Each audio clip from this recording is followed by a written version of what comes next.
Every day, this woman applies a special material to bullets, heating them to 2,500 degrees, then fires them at a strange scale. Unsurprisingly, she failed again. This marks her 986th experiment. Yet despite all her attempts, she still cannot leave even the slightest mark on that monster's scales. 3 years ago, countless enormous monsters suddenly emerged from underground without warning. Human weapons couldn't penetrate their defenses. Strangely enough, for unknown reasons, the monsters consistently refused to cross above 8,000 feet elevation. This gave humanity a small chance to catch their breath. The survivors collectively migrated to mountain peaks 8,000 feet high and established their residences there. However, John, a single father, soon faced a difficult problem. His son Hunter had suffered from lung disease since childhood and needed a respirator every night to sustain his life. After 3 years of continuous use, the respirator's filters were nearly depleted. He had to journey down to the hospital in the city to find supplies, but the city's elevation was a full 2,000 feet below the safety line, placing him directly in monster territory. To increase his chances of survival, John found a scientist researching how to eliminate the monsters, hoping to use her experience to help complete this adventure. When his neighbor Katie learned of John's purpose, she insisted on joining him.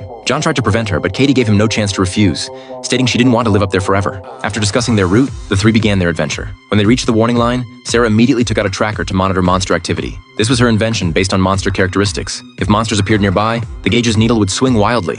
After confirming no monsters were around, the three crossed the warning line without hesitation. Soon, they discovered 2 wrecked armored vehicles by the roadside at the foot of the mountain. John found a grenade launcher. Though it couldn't kill the monsters, it could slow their advance in critical moments. The three quickly arrived at their first destination, Atlas Ski Resort. They had reached an elevation of 7,620 feet, just 10 minutes away from the safety line ahead. The device on Sarah's wrist suddenly began wildly fluctuating. A red flash appeared in the forest below. A monster had sensed humans and emerged. John immediately urged everyone to run, but Sarah indicated they couldn't reach the 8,000-foot safety line in time.